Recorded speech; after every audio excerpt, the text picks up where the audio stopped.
Good evening, and welcome to Mysteries Not Yet Solved. Tonight, we'll take you to the village of Orrville, where 16 years ago, a hermit-like web page design specialist named Silas Marner was the victim of a bizarre robbery.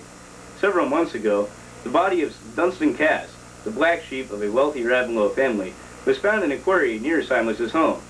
With his body was $35,000, the exact amount stolen from Marner. Tonight, we'll attempt to piece together the events that surrounded this mysterious robbery. This treehouse, the home of Silas Marner, was where the crime took place 16 years ago. And behind me, in the old stone quarry, was where the body of Dunstan Cass would be found 16 years later by the host of a TNN fishing program.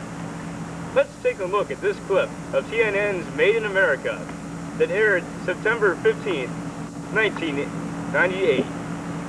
TNN Made in America. I'm Elvis Hicks, and this is my fishing buddy, Leroy Jenkins. We're going to try catching us a big mouth bass with this Ultra 2400 fishing pole equipped with super reel and my special super lure. Let's see what we can get. I got one. Oh, it's a Biggest one I've ever seen. Turn around. It's a man, baby. And look at this. The money is talking. Mysteries Not Yet Solved interviewed this villager, who wished to remain anonymous. Well, Marner, he came into Jerry's and he said, hey, you took my money. And I was yelling, and I said, no, I didn't. I said, it was him. And he said, oh, no.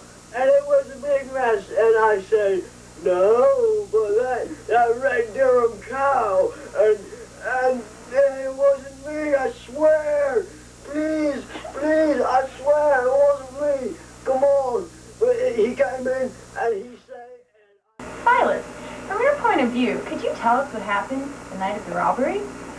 Well, I left my tree house to run a few errands, and I noticed that the door was unlocked, and I thought, well, no one will come in, and so I decided not to lock the door, and I went into the village, and when I came back, I came in, and I fixed my dinner, and then as I was about to eat my dinner, I decided I would watch my gold while I was eating my dinner, and so I went to get my gold, but it wasn't there.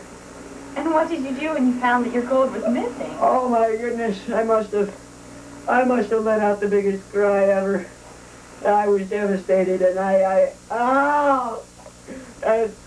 and then I went to the Jerry's, and I told them what had happened.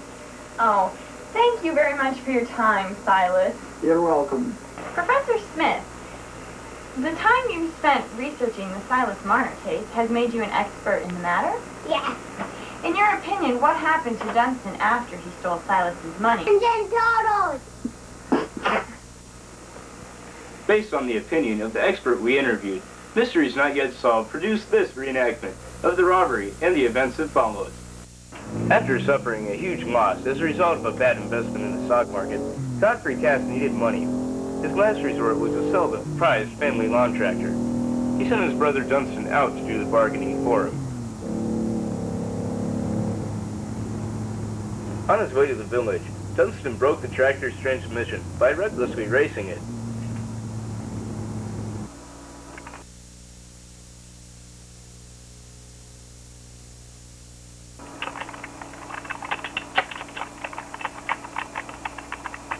Silas Marner had just begun work on a new website when he realized that his computer didn't have the necessary software.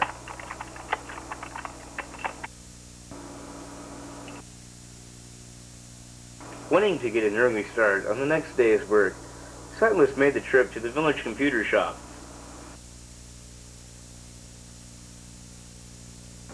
In his haste, he neglected to lock his door, leaving the treehouse open to anyone who may pass by. Now in desperate need of money, Dunstan Cass went to Silas Marner's treehouse to try to borrow some, because he'd heard of the great fortune that Silas had. Fortunately for him, no one was at the house, so Dunstan was free to look around all he wanted, until he found it.